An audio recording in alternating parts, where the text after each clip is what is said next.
Buongiorno e benvenuti in questo webinar dal titolo L'assistenza infermieristica di famiglia e di comunità, il contributo della ricerca. Si articoleranno in questo contributo diversi relatori. Dopo di me parlerà la professoressa Anna Maria Bagnasco, che contestualizzerà il curriculum formativo europeo dell'infermiere di famiglia.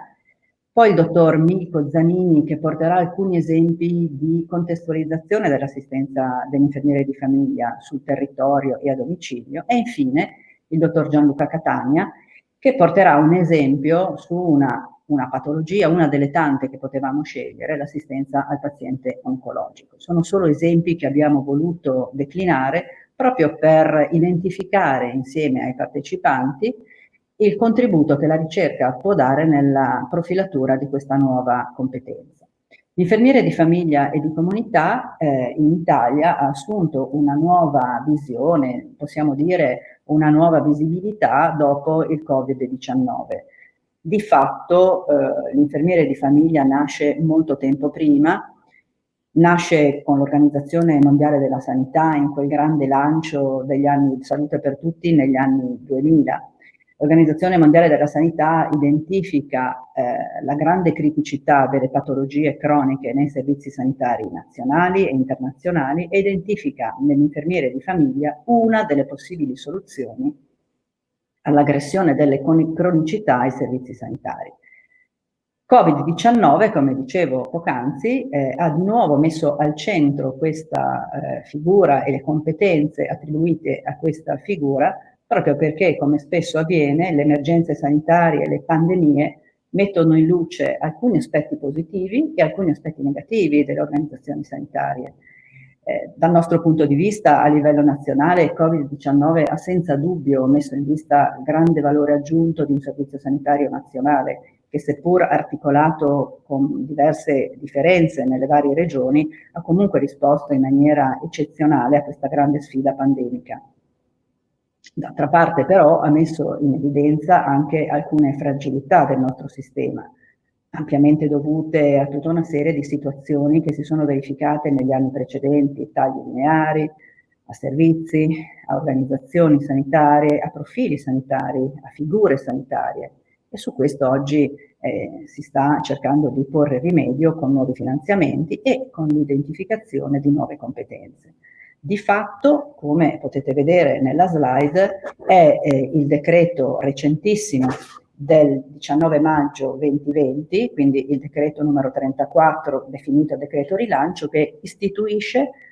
formalmente l'infermiere di famiglia e di comunità e poi nei vari articolati, l'articolo 1 piuttosto che all'articolo 5, ne definisce l'articolazione, demandando alle regioni e alle aziende sanitarie poi l'organizzazione dettagliata nei vari ambiti regionali, come è giusto che sia, a seconda delle esigenze e dei bisogni nelle varie regioni. Se volessimo fare un passo indietro nella nostra storia, anche visto che quest'anno è l'anno dell'infermiere ed è l'anno in cui si celebra l'infermiera per l'eccellenza, la nascita dell'infermiera per eccellenza Florence Nightingale, potremmo dire che l'infermiere di famiglia nasce con Florence Nightingale e con una delle peculiarità della sua filosofia assistenziale. Florence Nightingale non solo dà una nuova visione all'infermiere declinandone la formazione, non solo definisce gli ambiti e la peculiarità dell'assistenza infermieristica, ma collega strettamente l'assistenza infermieristica e la qualità dell'assistenza infermieristica all'ambiente. Possiamo definire senza tema di smentita che Florence Nightingale è la prima figura sanitaria che si occupa dell'ambiente intorno alla persona assistita. Certo, nel 1860 lo fa nella misura in cui era consentito in quell'epoca, quindi enfatizza molto l'igiene dell'ambiente, la salubrità dell'ambiente, l'apporto di luce, di aria negli ambienti che all'epoca erano poco salubri. Oggi alcune cose sono ancora valide, la luce, la pulizia delle mani, degli ambienti, altre la scienza, la ricerca ci hanno aiutato a migliorarle e a vederle sotto un'altra luce. Dicevo poc'anzi, l'Organizzazione Mondiale della Sanità lancia la sfida dell'infermiere di famiglia con quella grande politica salute per tutti negli anni 2000. Ora, non è che si immaginasse che negli anni 2000 non ci fossero più patologie, però si immaginava che dando un grande contributo a domicilio e sul territorio alle patologie croniche e ai malati portatori di patologie croniche e alle loro famiglie, avremmo potuto liberare le strutture ospedaliere del tempo e delle risorse necessarie per le patologie di tipo acuto. Nel corso degli anni abbiamo sempre di più imparato che l'ospedale è quell'ambiente in cui i pazienti cronici non stanno bene, non vivono bene, non hanno le condizioni di vita ideali per farsi carico della loro patologia né per gestire la loro cronicità. Di fatto, oggi sappiamo che un paziente cronico, ogni volta che viene ricoverato, è una perdita per il nostro intervento, è una sconfitta per il nostro intervento. Vuole dire che in qualche modo non siamo riusciti a gestire a domicilio la sua cronicità, non siamo riusciti a fornire al paziente e alla sua famiglia tutti quegli elementi necessari perché potesse gestire e prevenire le complicanze della patologia cronica. Gli eventi della cronicità sono strettamente legati all'avanzamento dell'età della popolazione, perché più invecchiamo e più patologie croniche si radicano nel nostro sistema e quindi diventano un onere importantissimo per i servizi sanitari. Un altro aspetto importante di questo webinar vuole contestualizzare l'evoluzione dell'infermiere di famiglia un po' a livello nazionale, dove è stata molto diversificata, molto articolata a seconda delle varie regioni, proprio perché non c'era una normativa nazionale che lanciasse questa figura, così come a livello internazionale. A livello internazionale possiamo dire che dal 1960 in poi molte nazioni si sono dedicate allo sviluppo, allo studio, all'articolazione sul territorio delle infermiere di famiglia e di comunità, in primis il Canada, gli Stati Uniti, ma in Europa molto recentemente abbiamo studi che declinano i buoni esiti dell'inserimento dell'infermiere di famiglia, in particolare in Irlanda e nel Regno Unito. Recentissimamente, 2015-2016, anche il Giappone ha implementato sperimentazioni dell'inserimento dell'infermiere di famiglia sul territorio. Non a caso il Giappone, proprio perché è una delle nazioni come l'Italia che ha un più elevato flusso di pazienti cronici con età molto avanzata. L'Italia dal punto di vista formativo ha lasciato molto spazio alle autonomie locali perché di fatto non è intervenuta per normare la formazione specialistica o post base dell'infermiere di famiglia e di comunità. In questo momento la formazione più adeguata viene identificata nei master universitari, master di primo e di secondo livello. L'Università di Genova nel 2017 ha partecipato ad un finanziamento voluto dall'Unione Europea proprio sulla declinazione del curriculum formativo per le competenze dell'infermiere di famiglia. Ora, se l'Europa ha consentito un cospicuo finanziamento per lo studio di questo curriculum di competenze formativo per le competenze dell'infermiere di famiglia, possiamo immaginare ancora oggi qual è il peso e l'importanza che l'Europa dà alla formazione di questo professionista. Di seguito la professoressa Anna Maria Bagnasco andrà a entrare nella peculiarità che ha fatto sì che potessimo arrivare alla declinazione di un curriculum formativo e oggi, in questo momento, alla sperimentazione presso un master all'Università di Genova di questo curriculum di competenze. Perché portarlo in questo webinar? Lo portiamo in questo webinar perché noi pensiamo che questo esempio possa essere importante non solo per l'Università di Genova, che in questo momento lo sta sperimentando, ma possa essere un buon punto di partenza e di utilizzo sul territorio nazionale e non solo.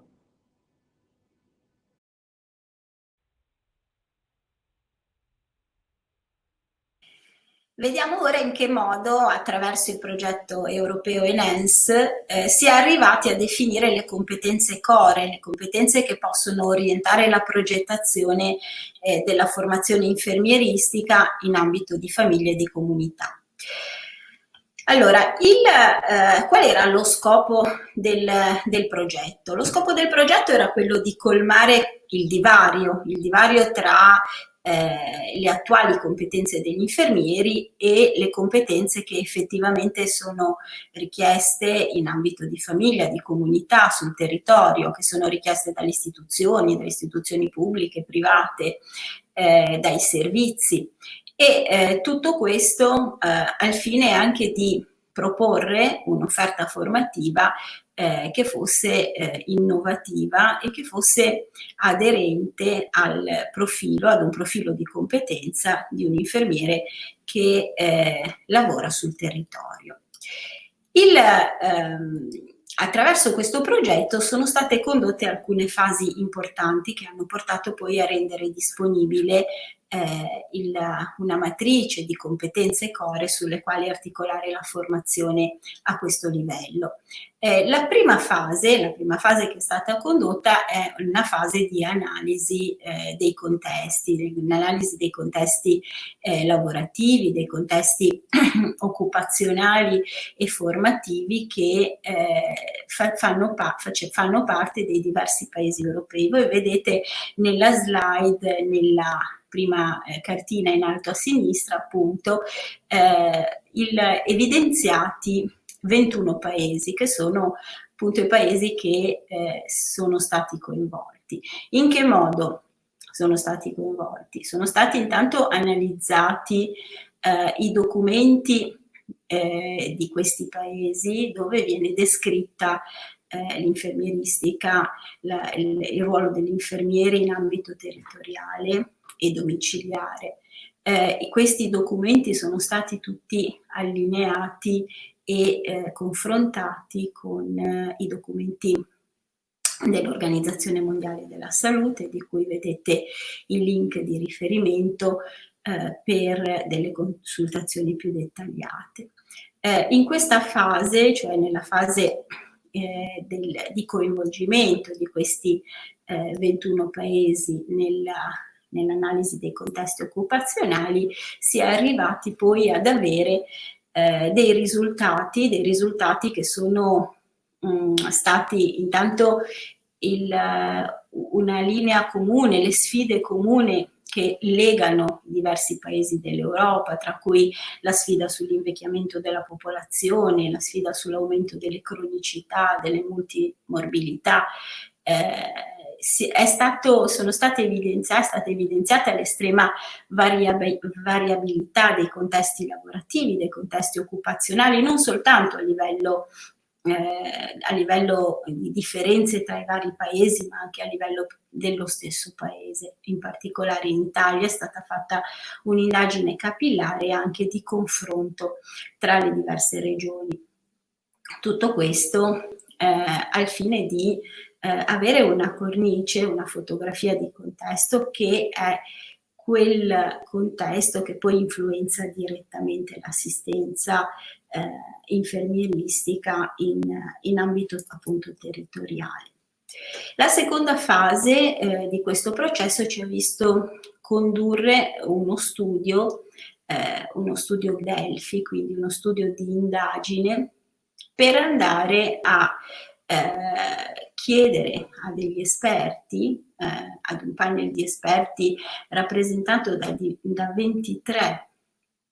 esperti nazionali e internazionali in 10 paesi europei. Nella seconda cartina della slide vedete evidenziata la collocazione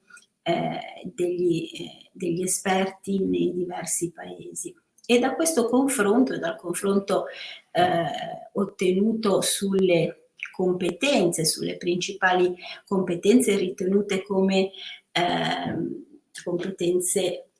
assolutamente irrinunciabili dai massimi esperti a livello nazionale e internazionale sull'infermieristica di famiglia e di comunità, sono state fatte delle analisi che hanno poi portato a definire un cosiddetto core, quindi una matrice di competenze, di 28 competenze che poi hanno originato gli obiettivi formativi di percorsi che possono essere differenziati su diversi livelli. Nell'ambito del progetto Enhance, questo core competence è stato sperimentato in 3 paesi europei e in ciascuno di questi paesi è stato sperimentato su un livello formativo differente, proprio anche per andare a testare la flessibilità di questa struttura curricolare. In Finlandia, ad esempio, sono stati introdotti i learning outcome di alcune competenze core nei moduli formativi della laurea magistrale. In Grecia è stato progettato un corso di formazione e aggiornamento utilizzando alcuni obiettivi inseriti nella matrice delle core competence. In Italia è stato sviluppato, progettato un master universitario attivato dal Dipartimento di Scienze della Salute dell'Università di Genova, che andrà a concludersi a novembre di quest'anno e nel quale è stata utilizzata l'intera matrice delle competenze core sviluppate nell'ambito di questo progetto. Sempre nella slide potete vedere sulla vostra destra la rappresentazione del framework del master nella quale vengono messe in evidenza le aree sulle quali si vanno poi a verificare gli esiti della formazione, quindi le aree di assessment, di presa in carico, di valutazione dei bisogni, tutta l'area del processo decisionale, l'aderenza alle migliori linee guida di promozione della salute e di educazione e di intervento sulla salute e vedete un approccio sempre e comunque basato sulle evidenze scientifiche, quindi una base solida che è in continua evoluzione, che sono appunto i riferimenti scientifici che aiutano a rimodellare continuamente gli interventi e a mantenere gli interventi efficaci nel tempo. L'offerta formativa, la progettazione formativa di questo processo che ha portato al core competence ha implicato anche l'adattamento, la contestualizzazione delle metodologie formative e quindi la progettazione per ciascun obiettivo di apprendimento di metodi di apprendimento e di valutazione coerenti con i risultati che si vogliono raggiungere e soprattutto anche questi aderenti alle migliori evidenze scientifiche e aderenti anche alla continua evoluzione anche dei sistemi formativi che oggi mettono a disposizione anche la tecnologia. Tutto questo, per chi fosse interessato, lo troverete in un articolo che uscirà ai primi di settembre sulla rivista della Federazione Nazionale degli Ordini e nella quale sarà descritto il processo che vi ho brevemente presentato e sono anche dettagliate le competenze core appunto che fanno riferimento a questo percorso. Dopo di me seguirà il dottor Zanini che entrerà nello specifico proprio a descrivere alcuni esempi di come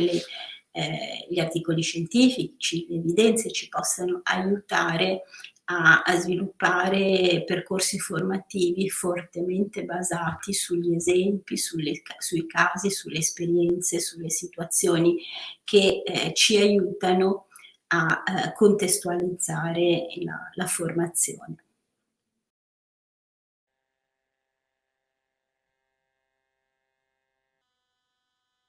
Eccoci, a me il compito è di portare qualche esempio su cosa sta succedendo a livello internazionale, che cosa stanno raccogliendo le idee dei colleghi che stanno facendo ricerca sul territorio rispetto al ruolo di un infermiere di famiglia e di comunità nell'ambito di una presa in carico complessiva di un paziente. C'è da dire che la famiglia e più estesamente la comunità in generale sono diventate fondamentalmente il fulcro rilevante per la presa in carico del bisogno di salute dei soggetti oggi più fragili. È una condizione che è stata sicuramente esacerbata da questo che è stato l'evento epidemico forse più importante di questo secolo. Abbiamo incontrato una pandemia che ci ha spinto in un mondo sostanzialmente incerto, in cui avere a che fare con una cosiddetta nuova normalità non è facile, in particolare per i soggetti più fragili. Il sistema familiare è diventato quindi punto di riferimento sia per la salvaguardia della salute dei sani che per la gestione dei malati. Questo sistema in un qualche modo si affida a un modello consolidato di caregiving che è su base sia formale che informale. Abbiamo sia il nucleo familiare, sia un piccolo esercito di operatori, spesso poco formati o non formati affatto, a cui si associano i familiari, e tutti questi si prendono cura dei propri congiunti. La condizione di pandemia che abbiamo attraversato e stiamo attraversando tuttora, e il lockdown che ne è conseguito, ha imposto una sospensione generale del tempo, con un confinamento anche forzoso, che hanno visto una riduzione sistematica dei servizi di assistenza generale, specie quelli ospedalieri o intorno all'ospedale, quindi nei sistemi ambulatoriali e territoriali, a favore di una condizione di urgenza che ha visto un rising, un incremento sostanziale. Le forze degli operatori sanitari, specie quelli del territorio, sono state dirottate sui servizi per acuti, e il sistema territoriale in sé è entrato in una progressiva e rapida sofferenza. Cronicità, disabilità e rischio per i pazienti sul territorio però non si sono fermati, hanno continuato a chiedere il loro giornaliero tributo di attività. Alcune colleghe di Green e le sue colleghe nel 2020, troviamo un po' di resoconti a livello di letteratura già pubblicati e pubblicati negli ultimi mesi, sul British Journal of Community Nursing hanno rimarcato questa condizione con forza in un editoriale proprio pubblicato a maggio, e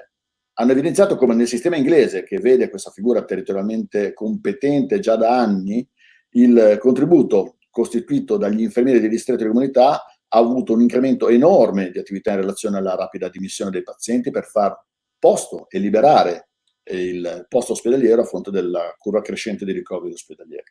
I colleghi inglesi hanno evidenziato come questa componente della professione si sia spesa enormemente per ammortizzare l'effetto e l'impatto dell'epidemia. Nonostante questo sia, come dire, un riconoscimento consolidato da parte della popolazione, anche per loro sia necessario implementarne numero, capacità, per far fronte ad eventi sempre diversi. L'anello di congiunzione tra setting acuto e il domicilio, anche attraverso una formazione specifica, ne hanno parlato la professoressa Bagnasco e la professoressa Sasso prima, hanno la capacità, la formazione e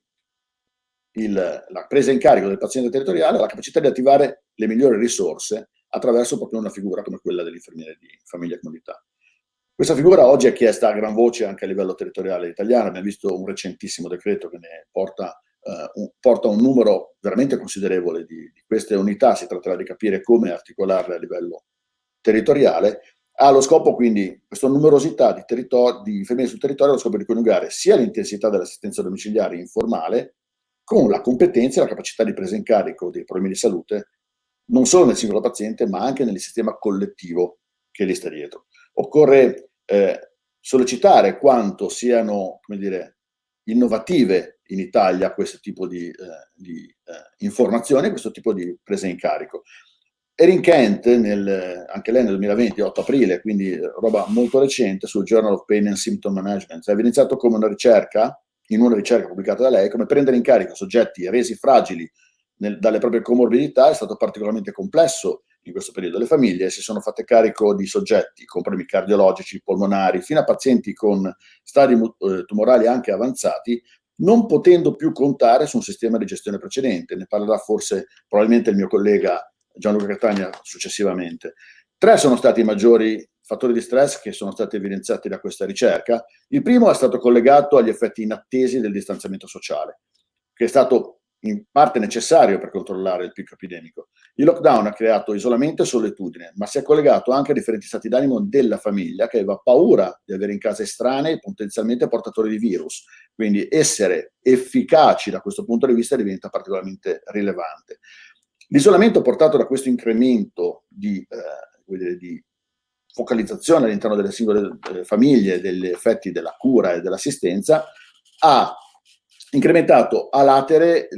l'utilizzo della telemedicina, quindi questa forma di medicina a distanza.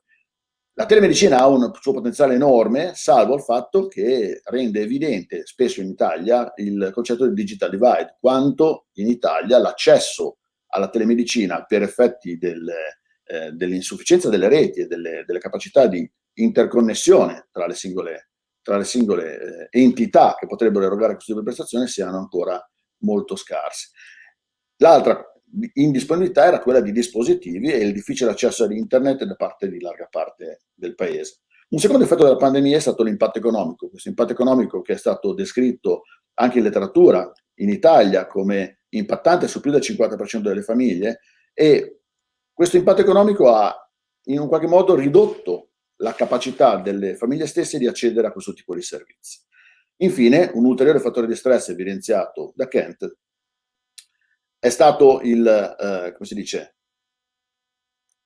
il rallentamento, l'impossibilità, l'indisponibilità dei servizi primari a supporto anche nei mesi a venire, quindi la capacità di rilevare da parte delle famiglie che questo sistema di indisponibilità complessiva potrebbe protrarsi per lungo tempo e quindi costringe le famiglie a trovare altri tipi di soluzioni. L'infermiere di famiglia comunità si colloca quindi nel mezzo tra il bisogno della famiglia stessa e del caregiver e il sistema dei servizi territoriali per acuti, quindi diventa un link importante, un punto di congiunzione importante tra quello che è la capacità di offerta del sistema sanitario nazionale e regionale e il bisogno del paziente, intercettando e quindi dando le risposte giuste e necessarie già al domicilio dell'utente. Alcuni indicatori di rischio suggeriscono una maggiore probabilità di aggravamento dell'insieme di sindromi correlate, per esempio in questo caso al Covid. Una pubblicazione di Onder da parte dell'Istituto Superiore di Sanità, e questa è del fine marzo del 2020, ha già evidenziato come l'età, almeno in Italia, abbia contato in maniera sostanziale sulla mortalità. Ulteriori report, tra cui Weiss sull'Anset a marzo, evidenziano come le comorbidità e fattori di coagulazione più elevati aumentano il rischio di mortalità. Considerazioni confermate da Fala Bashir nel 2 giugno 2020 su Clinical Medicine, dove si collegano ulteriori fattori come l'obesità, che aumentano sia la gravità della malattia che il rischio di intubazione e mortalità. La capacità di intercettare e coniugare queste informazioni da parte dell'infermiere di famiglia consente di aumentare la capacità di intercettazione dei fattori di rischio e rendere tutto ciò maggiormente predittivo rispetto a un potenziale peggioramento delle condizioni, allertando da un lato i caregiver in maniera efficace, efficiente, rispetto ai segni da controllare, dall'altra consente di adottare interventi suggeriti dai colleghi, per esempio Kent, che si focalizzano sulla capacità di autoaiuto della famiglia stessa, come fare educazione rispetto all'utilizzo delle misure precauzionali, dei dispositivi di protezione, introdurre semplici strumenti di risk assessment finalizzati all'analisi del contesto e in grado quindi di intercettare questi cambiamenti che possono modificare la risposta potenziale della famiglia del paziente. La ricerca proposta da Kent evidenzia come tutto ciò non possa prescindere dall'alfabetizzazione dei caregiver, il concetto di health literacy, all'utilizzo degli strumenti di telemedicina per fruire dei servizi. Kent suggerisce inoltre di incoraggiare i componenti della famiglia alla condivisione e partecipazione delle proprie prospettive di futuro. Mai come in questo periodo di emergenza parlare con i propri congiunti e condividere le proprie scelte di vita è un passo rilevante per le persone. Gli infermieri di famiglia sono anche un baluardo solido alla diffusione di notizie false e fuorvianti. Essere presenti, disponibili e capaci di interpretare i dubbi, portando informazioni basate sulle evidenze in modo efficace e puntuale, è un argine alla decisione sbagliata o alla presa di decisione che potrebbe compromettere il successo rispetto alla propria salute. Riprendendo il concetto proposto da Brücker, Mary Brücker, anche lei nel maggio del 2020, oggi il mondo viene considerato capovolto. Essere infermieri pone finalmente una questione sull'ordine del giorno. Gli infermieri vengono definiti da Brücker speciali perché conoscono non solo la scienza del prendersi cura, dell'assistere, ma ne conoscono l'arte, cioè il modo, il tempo, il gesto che rendono il prendersi cura speciale per ogni assistito, sia esso un paziente acuto o un portatore di patologia cronica, un soggetto che semplicemente ha bisogno di sapere come gestire questa sensazione e situazione così nuova e così minacciosa per di più. Il mio collega Gianluca Catania, il dottor Gianluca Catania, adesso probabilmente introdurrà un esempio specifico che riguarda proprio una categoria di pazienti che è stata abbandonata in questo periodo per la rischiosità di accedere ai servizi per acuti e ai servizi territoriali, i pazienti con problemi tumorali anche avanzati.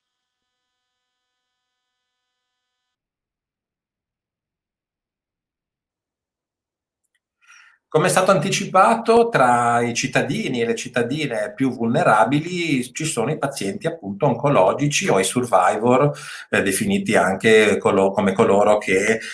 hanno completato il loro percorso di trattamento e quindi sono nella fase di follow-up. E sono stati durante appunto l'evento pandemico, cittadini che hanno dovuto assumere assolutamente delle misure di sicurezza proprio a protezione della loro salute per evitare infezioni. Alcuni lavori, molti lavori tra quelli pubblicati in questi ultimi mesi hanno dimostrato l'interesse proprio su questo tipo di pazienti oncologici, appunto. Un articolo pubblicato su Lancet da parte del gruppo guidato da Lee ha dimostrato come i pazienti oncologici avessero dei fattori di rischio maggiori rispetto alla popolazione normale. In particolare i fattori di rischio sulla mortalità nei pazienti oncologici affetti da Covid-19 sono stati dimostrati essere l'età avanzata del paziente, essere di sesso maschile e avere presenza di comorbidità come l'ipertensione e le malattie cardiovascolari. Mentre l'aver fatto una chemioterapia nelle ultime 4 settimane sembra non essere appunto un fattore di rischio.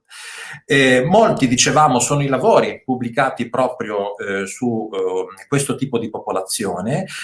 Sappiamo come l'Italia sia stato il primo paese in Europa maggiormente colpito. In particolare tra le regioni maggiormente colpite abbiamo la Lombardia. C'è un lavoro molto interessante pubblicato su European Journal of Cancer dal gruppo guidato da Trapani in cui affermava del proprio lavoro che la gestione dei pazienti oncologici con sintomi da Covid-19 era rimandata al territorio. Molto interessante, a seguire a questo articolo, a commento di questo articolo, è stato pubblicato un lavoro infermieristico, di ricerca infermieristica, da parte del gruppo guidato da Biagioli e i suoi collaboratori, in cui hanno condotto un'analisi su circa 200 pazienti oncologici sul territorio e hanno dimostrato che il 60% di essi usciva raramente di casa. Quando lo faceva, ovviamente lo faceva per motivi di salute e si consideravano questi pazienti, più di un paziente su 2 si considerava a rischio di infezioni. Quindi una situazione anche dal punto di vista, e poi lo vedremo nel dettaglio, non solo dei bisogni fisici, ma anche sociali e psicologici assolutamente da gestire. In particolare il lavoro di Biagioli, questo lavoro di ricerca infermieristica estremamente interessante, afferma che questi pazienti, circa 1 su 2, affermava di aver modificato la loro relazione con i propri familiari, addirittura non scambiandosi più baci, abbracci, tenendo un distanziamento sociale anche all'interno del proprio domicilio e addirittura hanno affermato che il 7% di essi occupava costantemente stanze separate al domicilio. Quindi c'è tutta una dimensione sociale e una dimensione psicologica che deve essere gestita. L'infermiere nel suo approccio, con un termine abusato, olistico, è attento anche a queste 2 dimensioni e rispetto alla gestione di questi bisogni non possiamo che riferirci a delle linee guida. Abbiamo osservato quello che dice la letteratura e abbiamo individuato le raccomandazioni forti, rigorose dell'Oncology Nurses Society che sono basate, guardate, su revisioni sistematiche molto robuste dal punto di vista metodologico. La maggior parte di esse sono revisioni Cochrane, quindi sappiamo bene qual è il valore di questo tipo di fonte secondaria di aggiornamento. Bene, le raccomandazioni dell'Oncology Nurses Society affermano alcune cose molto importanti. La prima, la valutazione quindi di questi bisogni di tipo sociale, abbiamo detto, ma è anche psicologico. Non stiamo qui ad elencare quali sono innumerevoli ormai strumenti di misura validati anche per l'Italia e che quindi possono essere assolutamente utilizzati su questa popolazione da parte degli infermieri, ma la cosa più interessante sono le prescrizioni non farmacologiche che gli infermieri possono fare in termini di interventi da proporre al paziente attraverso anche un approccio educativo per gestire quelli che sono appunto i bisogni di tipo sociale e psicologico. Ne citiamo alcuni, ma sono quelli, ripeto, scientificamente più robusti e che hanno dimostrato la loro efficacia. Includiamo tra questi gli interventi cognitivo-comportamentali, quindi tutti quegli interventi finalizzati a educare al rilassamento o a mettere in atto pratiche orientate al rilassamento, È stata dimostrata l'efficacia anche della riduzione dello stress basata sulla consapevolezza, quindi il mindfulness-based stress reduction. Ovviamente sono tutti interventi che meritano un approfondimento sulla modalità con la quale devono essere erogati, ma tra questi rientrava ad esempio lo sviluppo della consapevolezza del momento presente che il paziente stava vivendo. In associazione a questi interventi, l'Oncology Nursing Society indica la musicoterapia,